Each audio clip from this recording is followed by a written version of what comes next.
right, welcome to 2024. You are on the Dr. Boz Show, and I have just checked my numbers, which say, yeah, I've missed you. Glucose of 87 and ketones of 0.5. I am gonna be drinking some pucker up to this very interesting lesson that I hope everybody can appreciate the message I'm trying to teach, because I'm using one of my favorite teaching tools, which is my children, on why the keto carnivore diet has a mistake that people keep making again and again.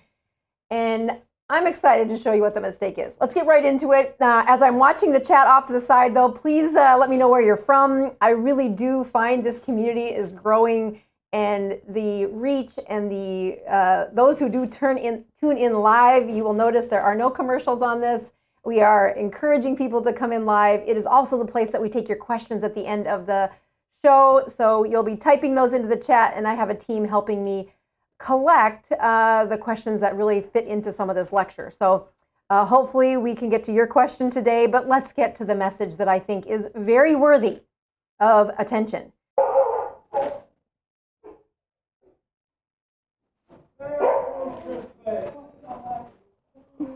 Is this Dr. Bosworth's house? Oh my God. Elves, we just went early, so we figured we'd give you an early Christmas. Oh my God. Oh. We, there's cookies in there. Can we put in for a second? Oh my God. I get so little. Chad Haber, is that you? Last night there was a last minute addition to the Elf Sisters list. Give me a second and I'll look.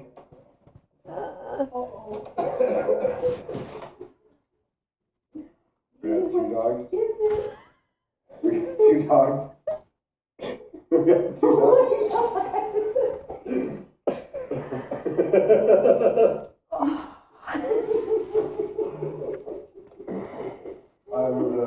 I'm moving out. Oh my God, it's super cute cat. Oh. Minnie only tried to eat it one time.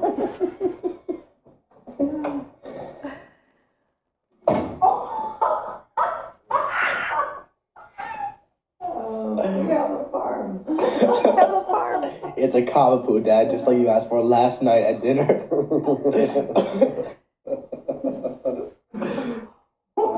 Oh my God. I'm running late on the other deliveries. So yeah, that process right there, you saw me be the best parent ever, where surprise, Mom and Dad, when you get home, there's this really fun, exciting thing that we're going to show you that you had no plans for. And forever I will go down in the book of life to go to heaven, that I did not first say what went through my head, which was, oh, I thought I got the empty nest next year. I thought I had some freedom. No, there's 3 dogs now. What does this have to do with keto carnivore? Don't worry, I will show you. So we're going to talk about some of the mistakes that happen every year when I hear people first hop onto the ketogenic diet, first hop into the carnivore diet, and they often do it this month, in January 1st, looking at some of the most spectacular changes inside the human body that they make the first step for. And we're going to talk about where they might fall off. And where I see the same issue happens over and over again. And it often begins with this conversation where I say, yeah, you've got weight gain. Where did that weight gain come from? Why don't you tell me the history of your weight gain? And when they do that, they say, well, I was this wonderful weight when I was in my teenage years. And then slowly over time, I've added a couple of pounds every couple of weeks, or every couple of years, excuse me. And by golly, now I am 25 years later, and I have several dozens of pounds that will not go off, that never go backwards. When you look at that perception of weight gain, and then you lay reality in, what really happened, what does the data say? Well, folks, they put on a little weight, and then they didn't. They paused. They put on some weight when they started college. They did a little bit more when they had a new job. They got married, put on some weight, moved, had some weight, had a baby. the parents got sick. Every time stress landed in their life, they put on some weight. And what they noticed on the outside was the weight gain. That outside of their body, and I would actually contend outside of their cells, what was happening to their body is a little mysterious. They don't have a way to watch it. They don't have a way to circle back and say, well, let me measure the data retrospectively. What happened to my system before that stress happened, after that stress happened? Why is this weight still there? But when we look at that, we know that, well, there are very clear outlines. Number one, the stress hormones. This is hormesis. You'll often hear this word hormesis when people are trying to lose weight, when they have had a problem. But hormesis happens also, this peak production of hormones and then plateau, peak production of hormones and then plateau. It also happens when they put the weight on. And they throw those hormones high in the air and then it plateaus. And they throw those hormones high in the air and then it plateaus. And you'll notice over each area where that plateau of weight gain is where that plateau of hormones happened. Again, nobody sent a memo to the patient. They don't often know that that's happening at all. And they won't be shocked when someone lays this over them saying, oh, look at that. It was easier to lose, or to, I didn't put on any weight during that season. And when the hormones didn't change, that also made sense to them. All right, hang in there. There's one more thing I was going to go through. The hormones that we're talking about in that spike include insulin, ghrelin, cortisol. We're going to go through that just a little bit more. When I look at the hormones of stress and say, well, which ones are flaring? Which ones are the worst ones? We know that there are several of them that go up and several that go down. The stress has a magnifying effect at each layer of the weight gain. This changed. The ghrelin went up, the insulin went up, the cortisol went up. And that process of how they feel full, how their body feels satisfied, how their body feels pleasure, how their body is a deeper sleep, that changes too. And when I look at the major things, again, the part that nobody writes in and says to the patient, hey, did you know this was happening? I like to talk about what's happening inside the cell and what's happening outside the cell. That their system, as they put on that weight gain, as they went through those different layers of stress, yes, the scale went up, but their energy level went down, their focus went down. If I was doing a brain scan, I could see that their cognition is not as sharp. That when an invader enters their body, when they get exposed to an infection, they cannot fight it as fast. And although they might nod their head and say, yeah, I agree, they really have probably not thought to think, why? Why did that happen? And it has everything to do with what those hormones were doing over that season of time, where the ones that shot up are suppressing the ones that went down.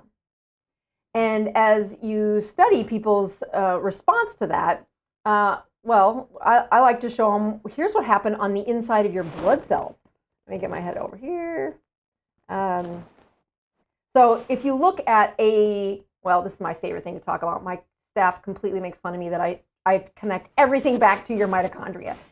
And it's true. It is what is the most important part of that. If I was going to have a metric that I would magically put in the medical world, it would be, how healthy are your mitochondria? And when people start out in that rapid growth period of teenage years and they're spiking their bone length and they are really advancing the mapping of their brain, their hormones are peaking the highest they will ever peak. The other thing that's happening is the maximum number inside your blood cells, the maximum number of mitochondria are being, this will be one of the top levels of mitochondria production you'll have in your life. And if you look carefully, looking at this mitochondria, you'll see there's lots of little inner wavies there. That's a sign of a very healthy mitochondria. You'll also notice that I put a little shine on the outside of it, showing it's really stretched as taut as possible. And then when you watch to see how well it processes energy, you'll notice that as fuel spins through a Krebs cycle, electrons travel specifically where they're supposed to, and they result in a large amount of energy. As you go through that sequential increase in the destruction of those hormones, this is what the mitochondria turns into. That this mitochondria is wimpy. It is like a deflated football. There are not as many inner folds in it. And you'll notice, if I can point out, see these holes? Yeah, that is where there's little bitty tears in how your system is processing energy. That mitochondria leaks. And everybody's heard about leaky gut. I hope to 2024, I not only take you to leaky gut, but several other places where you learn about leaky gut, leaky brain barrier, and leaky blood-brain barrier, excuse me, and I would contend leaky mitochondria. Here's what it looks like in real time, where that Krebs cycle will try to send energy down that cycle and should create ATP here as well. But so much of it is wasted outside these cracks and rather inefficiencies in a mitochondria that when you get to that 50th, 60th pound that they've held on to for the last 2 decades, and we say, yeah, that is correlated to decreased brain function, decreased energy, decreased immune system. We're about to give you the best party of your life. We're going to change all that. And that's when they step into a keto carnivore diet. And they walk over a threshold and they see this. They see, actually, this was my summary, just saying, what's the big punchline that I see after 25 years of internal medicine? When they put on weight that well and they come back and say, let me sign you up for a program that the hospital is sponsoring and you're going to lose 2 pounds a week. I'm telling you, that's a marketing trick that does not work. What they're really doing is they're slowly trying to change the way the energy system is siphoning fuel. And well, really it's a starvation of their mitochondria. It's a shutdown of the insides of how energy is spent throughout the cell. And instead of their metabolism getting stronger and better and filled with goodness, yeah, it's getting worse. The other thing that I think is underestimated how much it changes is that endocrine system. Over time, you have to reset this endocrine process in order to have sustainable weight loss. And when you do this mild switch, this mild little tinkle of change inside a human body, you do not resurrect that hormesis. You do not improve the process of their weight gain. So when I look at the weight loss, the weight removal during a keto or carnivore diet, this is what happens. When I look at the first section right here, and right here, and right here, these are sections where they lose a bunch of weight. That isn't like accidental. That isn't like, oh, that's because they were excited about the diet. There are several things that went right. During that time where they lost a bunch of weight, on the outside, well, let's talk about the outside of their cells, but also outside their body, they were cutting down carbs.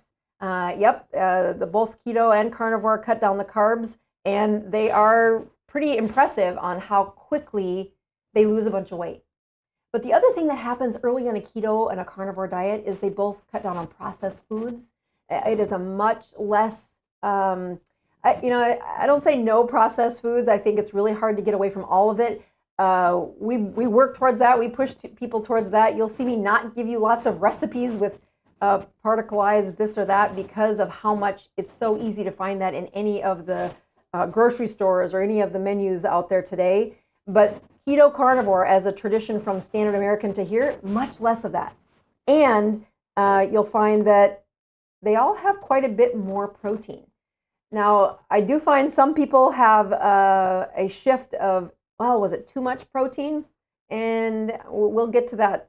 Maybe not on this one. Maybe if there's a question, I can answer that on this one. But really been a distraction for people looking at, well, how much protein can I have on the first few weeks of a keto carnivore diet? And the reason I don't talk about it is because of this next slide. When you look at the weight loss that happened over and over and over again, followed by the plateau, you will find that they have stress hormones that decreased during that first week of a keto carnivore diet. Then it rises back, not to as high as it was, but it plateaus. And then what is required to get you to the next step is another stressful event, another stress of your system where it will suppress those stress hormones down, and then they do rise back up, but not as high as they were before. It's the reverse action of that hidden veil, that what's the secret sauce behind losing weight on a ketogenic diet or a carnivore diet? Well, they both have this wonderful beginning. It is where I see the biggest mistake happen is at the early part of a keto carnivore diet. They go hog wild. I think I have one more of these where it says, yeah, what's happening on the other side of this is the satiety hormones are doing their own hormesis. They're peaking and then leveling back out. Peaking and leveling back out. It is from those satiety hormones, it is from the suppression of the stress hormones that you have decrease in one, increase in the other, and then a level. Decrease in one, increase in the other, then leveling it out. And those fat-based hormones found abundantly when people are on a keto carnivore diet, all coming from the source of fat in our human diets, which is cholesterol. You get that cholesterol consumption. I think I can go here without too much trouble. You get all of these hormones that increase based on a fat-based hormone. All of these hormones increase when you're on a fat-based diet. And when I look at the people who fail on a carnivore diet in that first week, it's those who still have that fear of fat, that ketogenic state, pushing them to see that they have enough fat in their carnivore diet to push the replenishment of these hormones is one of the key steps that, as long as they get that right on the carnivore diet, I don't see the mistake happen yet. It's the next step that almost always happens, which does lead back to these dang puppies before we get done. So you look at fat-based hormones, that's one problem, but looking at the hormones of satiety, you will increase that peptide YY once those hormones are replaced, increase the leptin, increase the cholecystokinin, estradiol, testosterone, vitamin D, and these stress hormones, the ghrelin goes down, the insulin goes down, and the cortisol goes down. The process of how this works is why people lose weight on the ketogenic and the carnivore diet. It is that party at the beginning that captures their attention, but is lost in the long game. So I look at this process of how do you change these hormones? How do you improve that? And I think there's nothing better than saying, as people put on the weight. So when you look at this slide here, you'll see the spike and fall, spike and fall, spike and fall is that weight gain. And when that's happening inside the 25 years of putting on that weight, you'll see that, I think I can do this here.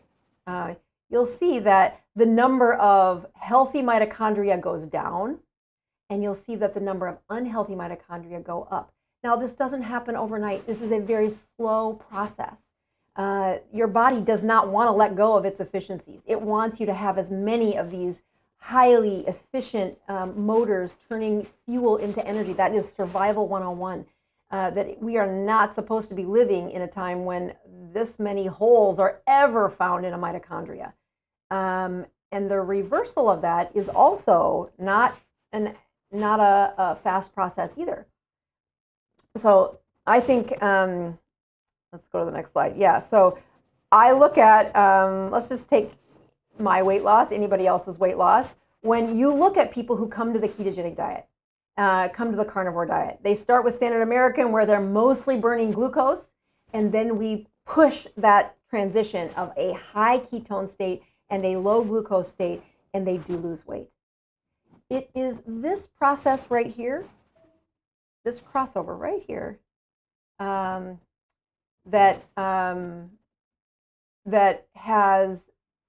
that's where the mistake happens in both keto and carnivore. We're going to talk about, I'm going to show you my CGM data. My CGM data has been something I've been using as a way to give you a little bit of, let's go to this one here, a little bit of my own information on, well, where did I go wrong? Where does my data go wrong? And let's just take this down a little bit. Oopsie daisy. So here's my blood sugar today, and you can see as this show goes on, is when my blood sugar shoots above 100. Right before the show starts is about. Well, actually, I think I calibrated right in there. And at the beginning of my show, what was it? Wasn't it like in the? I just saw it.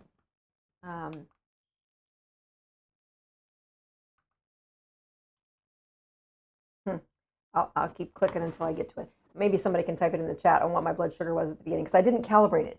But you'll notice, what's that blank stuff? Why is there nothing there? And then if you, if you look back at, so I think I can make this a little bit smaller. Kind of nervous to move it because I just did that and I don't want to do it that way. Oh, there we go. That's what I was trying to do. So there's January 1, there's December. Oh yeah, look at that. There's several blank days. Why is that? Why am I having trouble finding any data from the last week or the week before that? So now that's several more days with no data, no data, no data. Let's go one more week into that. Yeah, that's December 14th there was data. And then December 15th is when, that's when my husband and I went to Vegas, and we ended up with a wonderful event on Saturday, December 16th. That the concert was somewhere right in here. Oh, and this is when we got home and the puppies landed, and I crashed. I crashed in a way that is not funny. But I swear that I will go down in the book of a good life that I did not tell them what I was thinking, which is, oh my goodness, puppies last such a long time, you guys. What? Okay, so I'm not that big of a Scrooge. I absolutely. How can you say no? Your kids dress up in Santa Claus.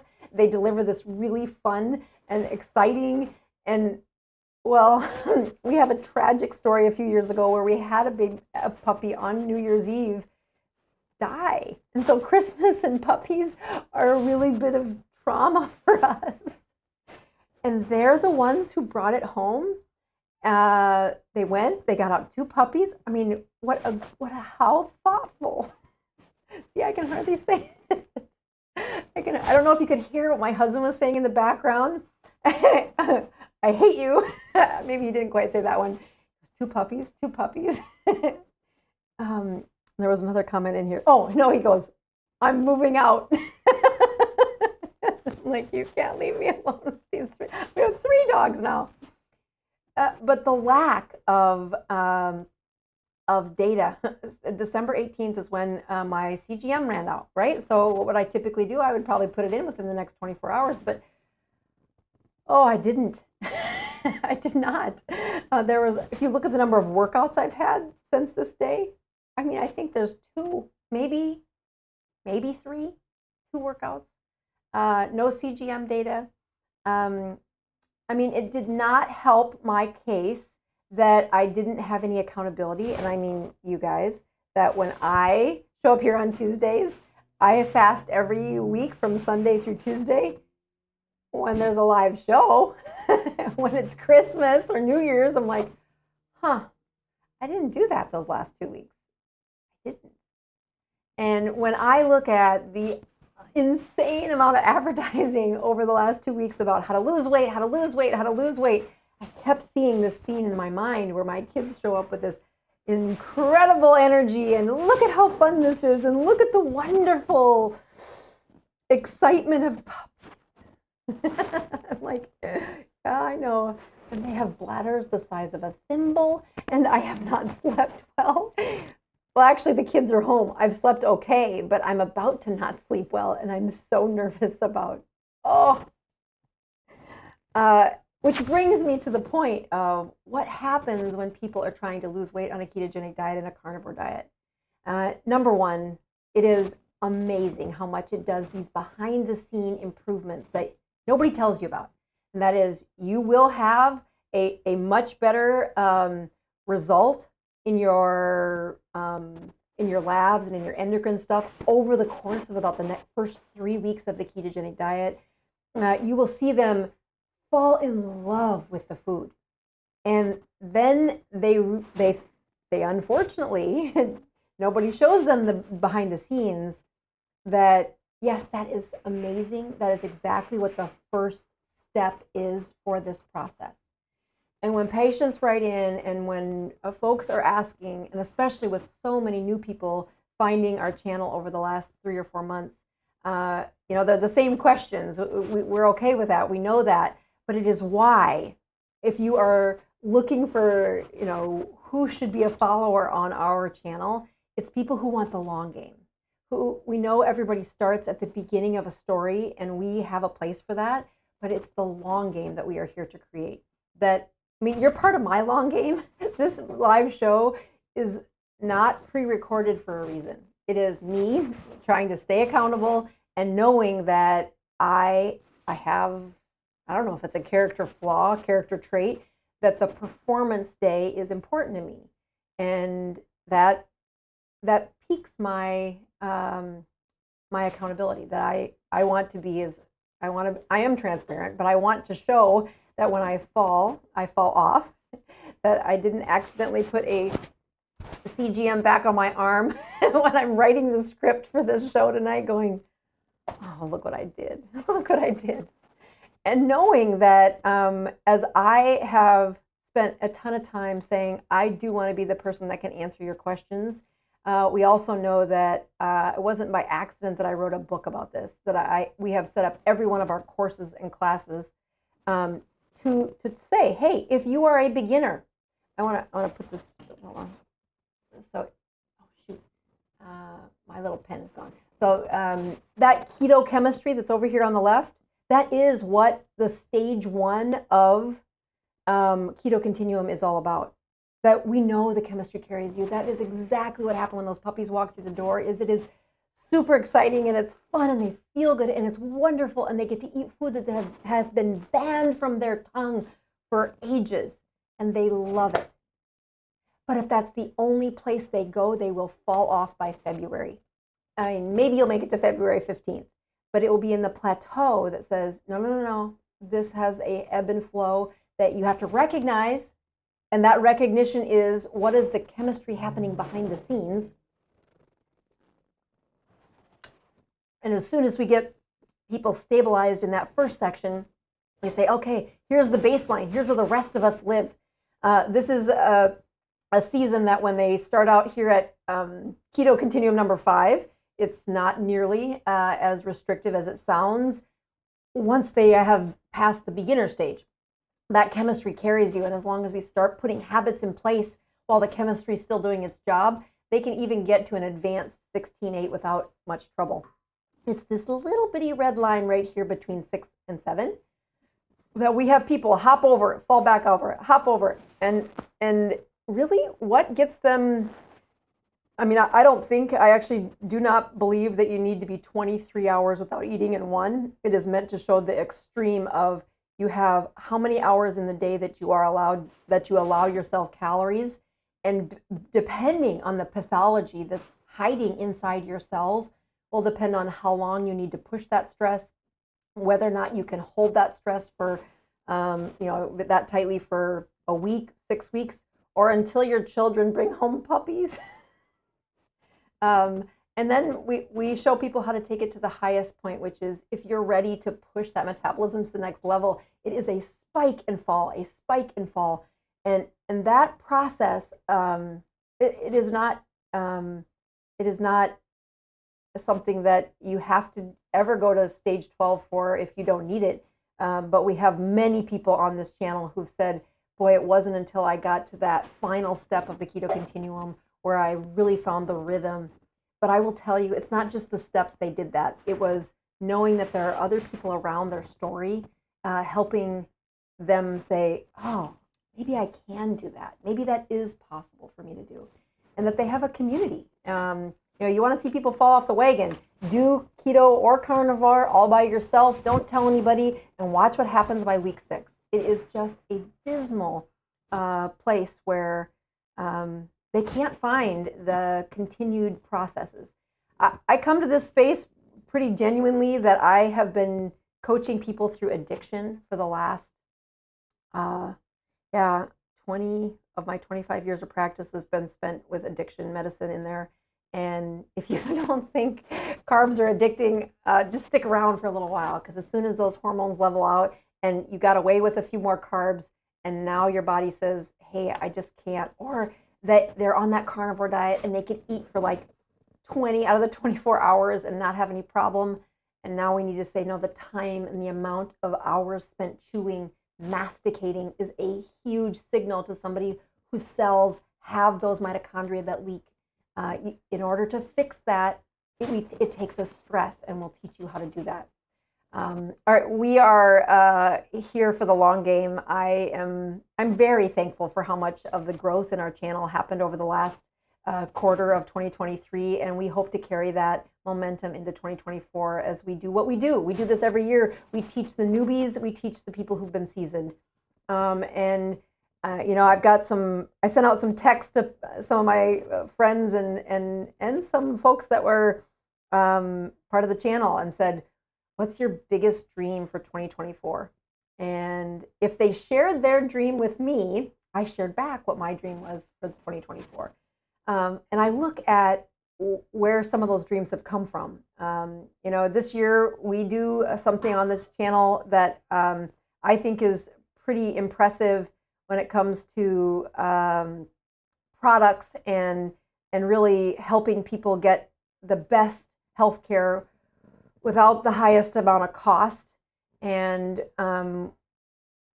this will be actually our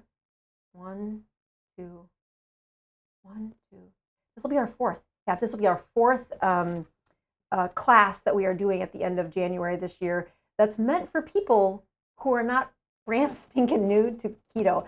Now, we've had plenty of newbies do this course, but we do want you to know that we are headed for a free masterclass that's next week. Let me hop over to my website here, and I'll show you that on bozmd.com. Let's see, bozmd.com. You should get a pop-up that is showing you if you want to get into that free. You want the emails to get the link for that free masterclass. Use that pop-up, sign up on the list. Several of you took it the first time we gave it, which was in the fall. And it was the best preparatory process to say, are you ready for this really intense course, which is 21 days long. It is twice a year. I'll tell you, everybody on my team gets healthier twice a year for sure. And they peak their hormones and then they settle. And they peak their hormones and then they settle. We are here to prime their bodies into a better performance, as well as teach you how to do that. You know, I have some pretty fun things that each 21 day I try to do something a little bit different, and so I'm looking forward to how we can honor that. I do want to point out a couple things. You see this button here, events. I don't know if you can see that. The events page is. Let me just click on that actually. When you No, that's not what I wanted. I'm sorry. It was Dr. Boz Favorites I wanted to go to. Yeah, under Dr. Boz Favorites, you'll see this Metabolic Health Summit. That is here in my backyard near Tampa. It's actually in Clearwater, which is practically our neighbor. But if you click on there, Metabolic Health Summit is my favorite. It's my do not miss conference. There are 2 of them every year, and this is one of them. You can get a discount code by putting in DRBOZ. If you have any continuing medical education and you're trying to keep up with how is this done? Boy, nothing beats this conference for the CME and this cutting edge understanding of how do you use the ketogenic diet in a way that really advances on the cancer front, on the metabolic front. I really would encourage you to use that DRBOZ, not because, I don't get anything from it, but you get a discount from it.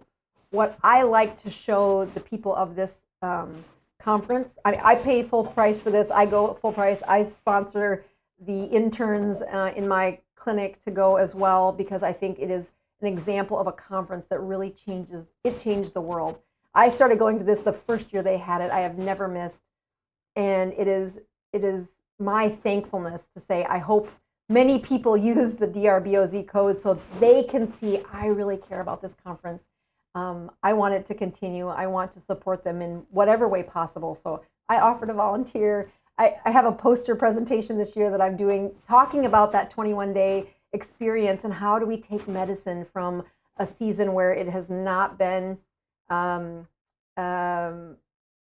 conducive for teaching a classroom, really teaching in a way that rewards and supports the education that goes behind this. I do this free on a YouTube channel, not because it fits the budget, but because there are so many people like my mom who need the education long before they end up on in the place where she was, which is riddled with cancer, and saying, "Oh my goodness, don't give up, Mom, don't give up." So just a couple other things that are on our website. Well, we'll call that Dr. Boz Favorites page that I was showing you is really my way of support, of asking and showing the support for other companies out there that either I will use some of this to teach where I, why I use it. We won't do all that today. Let's go back to wrap up this final slide of the lecture. Hold on here. Oh, good, we did get to the end. So when I look at what are some of the dreams I have for this next year, it is centered around how do we take medicine, not just the standard cookie cutter medicine, but really take the medicine and education in medicine to a place where it can reach into your medical record, into your doctor's thoughts and considerations of, could this be possible? And can we take it from just a YouTube channel to a place where you got some advice that's not medical advice on YouTube, but it is a place where you got educated so that you can encourage your physician to have this discussion with you. You'll learn more about that as the year goes on. I do want to take a minute to let my team get ready for the questions that are coming up in the background here. If you look at, let's see here, there we go. If you look at several of the, oh, I know, we do have one slide left. What am I thinking? Here we go. Hold on. Oh, yeah. Hang on, because there's another video you're going to want to see.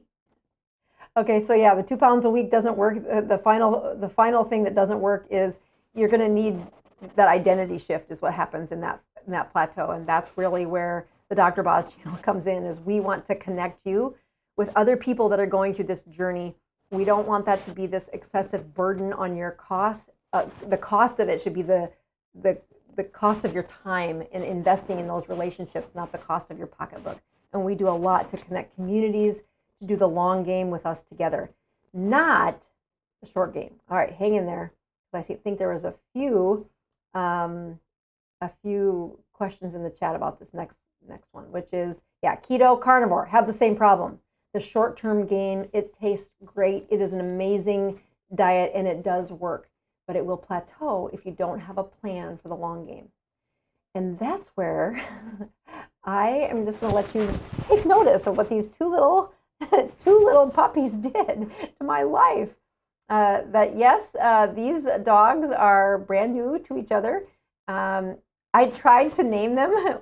The little Yorkie we named Keto, and then the Cavapoo. One's a Yorkie, teacup Yorkie, and the other one's a Cavapoo. I'm sure I'm supposed to know the real name of it, but that's enough. And as you can see, they are playful, but that brown one is naughty. So I tried to name him Carb. My kids like, you cannot name Carb. So Keto they agreed with. Carb they did not agree with. And they are so stinking playful. Oh my gosh, I want to not like them. I was ready to find new homes for them. That's not going to happen. They are just the cutest little things you've ever played with. And they wrestle and they are playful and they are energetic and they're mostly sleeping through the night. But their bladders are the size of thimbles. And we are Look at him just wrestle. Isn't that awesome? There you go. Yeah, this is what my house has been filled with for the last 2 weeks. So the second one has been named Kiwi, which is Key West here in Florida without the ST, Kiwi. And although there are some in the family who did not like it, that was the end game that we said, yep. Let it roll. We will do that. All right, let's get to some of your questions, which are my favorite part. This is the closest I get to seeing did my message make sense? Let's see. Should I eat carnivore diet if I have IgE nephropathy kidney disease? So that IgA nephropathy. Well, I will tell you that that IgA nephropathy is what my dad had. So if you scroll back and you look over the last couple of years when the channel was much smaller, my dad actually is a farmer from South Dakota, and he has had nephropathy of his kidneys for probably since, I think we first diagnosed that around 2010 maybe. And it was very subtle at first, but then by 2015 it was rapid. By 2018 he had like 30% of his kidneys left. It was 2019 that he started on intra-abdominal dialysis. And at 2018, 2019 is when my mom's ketogenic diet really was perfected. And Dad eats what Mom eats. So when Dad went on to the ketogenic diet, his kidney doctors he was plotted to have this expectation of when he'll be on dialysis. Mom and I went on the ketogenic diet in 2015, and he was supposed to start dialysis somewhere in the 2016. We'd already met with the dialysis team, and at first he said, I'm never going to do that, and then he reconsidered, but his kidney disease stopped progressing. And I've talked about this several times where I wish I would have helped him with this earlier. I don't think he would have listened to me like my mom did, though. People say, why do you think he got it? He's a farmer from South Dakota, worked with a lot of, chemicals over the years. And that autoimmune process, which is what, IgA nephropathy is your immune system. When it attacks your thyroid, we call it a thyroid disease. When it attacks your blood vessels, we call it lupus or some other type of vasculitis. When it attacks specific cells in the brain, we call it multiple sclerosis. When it's your joints, it's rheumatoid arthritis. Anyway, the point is IgA nephropathy is another type of autoimmune disorders. And when we look at what revs up autoimmune disorders, it is the cytokines that are also, well, it fits very well into this lecture today. When you are in a hormesis, when you are in the process of a fat-based metabolism that revs and then plateaus, revs and plateaus, that's how an autoimmune process gets better. When people write in and say, well, I talk about a lot of people who've reversed their autoimmune problems over the years with a ketogenic diet, and they say, how long is it going to take? I'm like, well, how long do you stay in therapeutic range? How often do you push, pulse that system to flare and then recover? And that is not only a training program for your immune system, but it is a very powerful reset of those cytokines. Not an accident that those are the same things that were predictive of, severe illness in the year of 2020, where COVID killed so many. That cytokine storm was the baseline to many of that. That was the predictor of death, was how well was that cytokine going to flare and then reset versus rev and not be able to reset. So when people say, should I eat a carnivore diet if I'm on an IgA nephropathy kidney disease, what they're worried about is that, it's a high protein diet, it's a high protein diet. And I'm saying the biggest damage to a kidney is high blood pressure and the excess amount of fluid that cannot be removed. And if you look at if you pull back the Latin, this isn't true, but if you pull back the meaning behind why does the ketogenic diet have so many, or the carnivore, especially when carnivore is pushing into a state of ketosis, why is it so powerful in so many different disease states? It's because it's an anti-inflammatory diet. And that pulse and then plateau needs to be happening rhythmically in people who are trying to reverse these medical problems, which is what I try to have that conversation every week, most weeks. All right, so let's go to the next one. Roger says, my wife is on the ketogenic diet and has MS. She has lost nearly 40 pounds, but she is now very thin, below her normal weight. Body mass index of 18. Should I be concerned? Well, Roger, you are a wonderful husband for being concerned enough to write in. As you likely heard me answer with the last patient, MS is also, I actually did have a really good slide deck started for how to explain what's happening in multiple sclerosis. And I've not finished it. I've gotten distracted with other teaching lessons.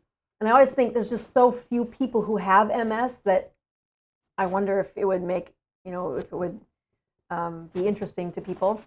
But the key thing you're picking up on is she has MS, which is an autoimmune disorder. When you look at that stability of the cytokines and really pushing her hormesis, just like we talked about with the last question, that's part of how they get further and further away from the flares that happen in multiple sclerosis. When it comes to the weight, I remind you that the body mass index is one measurement of health. If she's at 18 to 25 is considered normal. I don't want her getting any lower either. You're right, that's getting to the edge of normal. When we look at people who've really found the endocrine process is healing an autoimmune disorder like MS, but they're bridging on how dangerous is this for the rest of my body. Number one, you can gain weight on a ketogenic diet. Now, many people struggle with that ability to gain weight because if they're checking and in ketosis enough to give their MS the reversal processes, they're also usually spinning fat out of their fat cells and emptying fat cells faster than they're filling them. I don't want you to fill fat cells, but I do want you to help her build muscle mass. So just like when people write in and say, Dr. Boz, I want to lose weight, what they're really saying is I want to lose muscle, or I want to lose fat. When you write in and say, I'm really worried about my wife who has MS, has had success on a ketogenic diet, has lost 40 pounds, and let's hope that most of that 40 pounds has been a fat-based weight loss.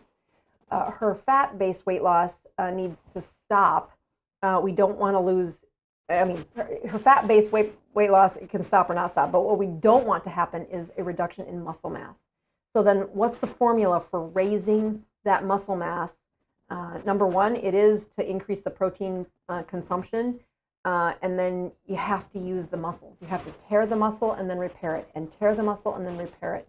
And if she's a little lady that's your wife, and she's got a BMI of 18, it's going to be really hard to be the only one chirping in her ear to push her muscles hard enough to tear them and then put them back together. I know that sounds crude, but that is actually how muscle mass is increased, is you tear them.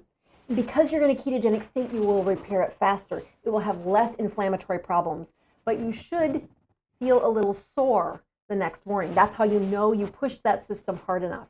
We talk a lot about this in that 21-day. Almost every class has had a case where I talk about somebody losing the weight and what would be the process I would recommend for that one. I don't want to give medical advice over YouTube, but inside that class, I usually write out what I would advise that person to do, and you can learn from that quite a lot.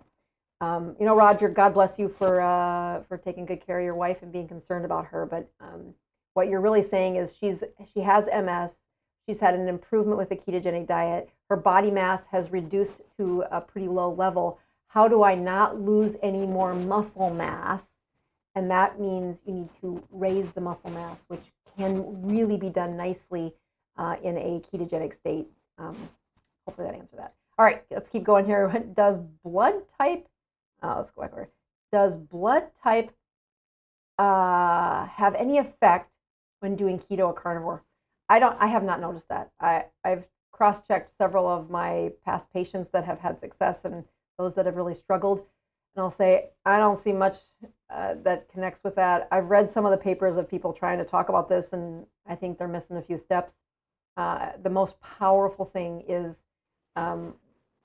what is that? I mean, the endocrine system is still step one. And does it have any effect? I mean, that's really the question there. Any effect?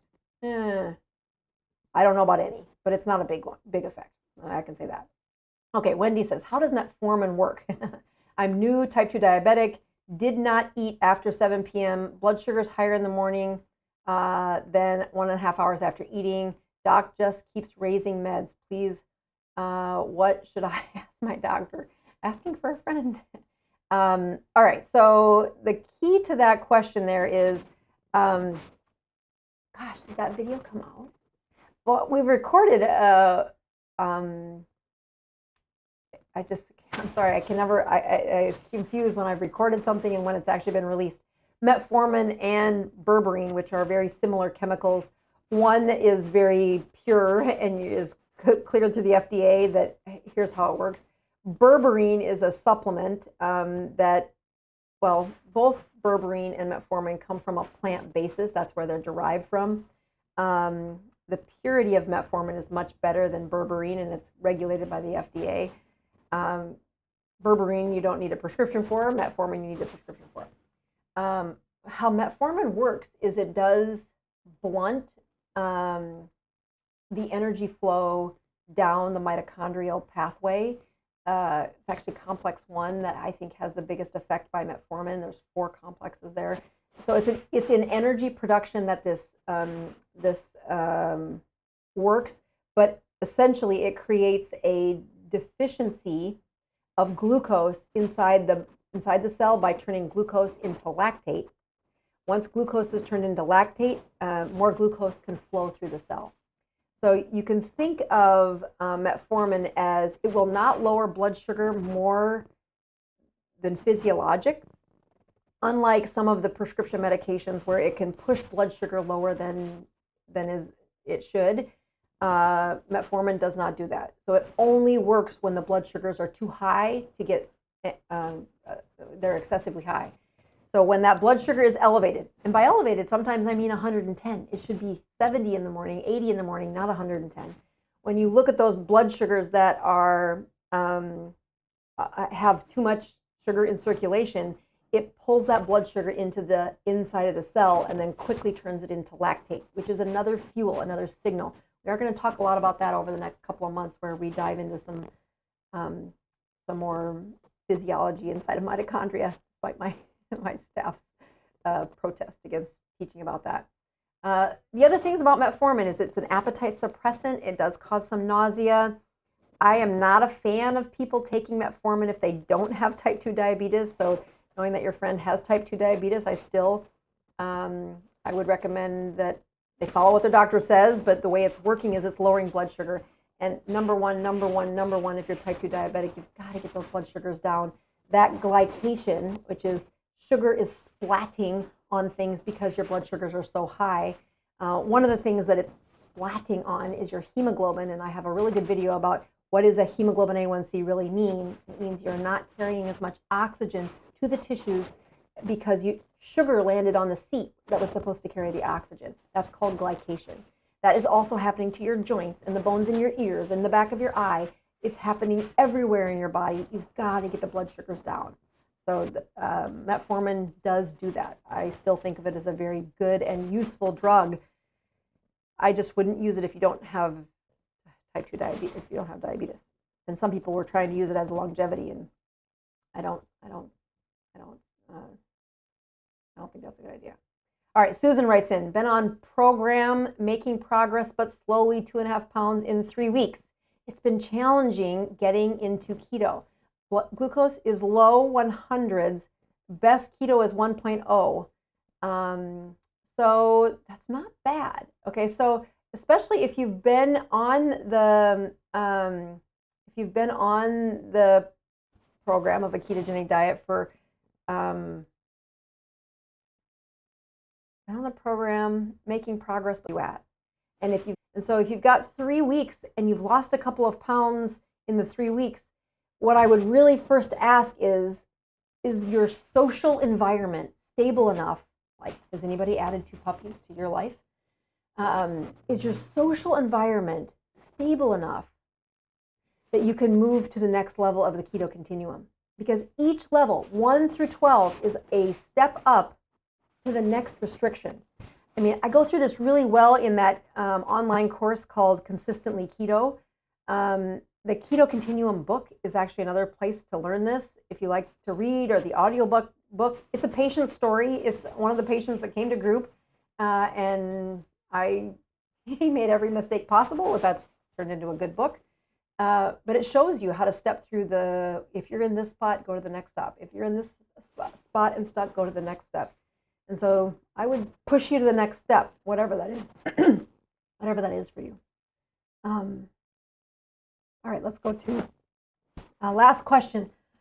Having a super long digestive tract needs fiber.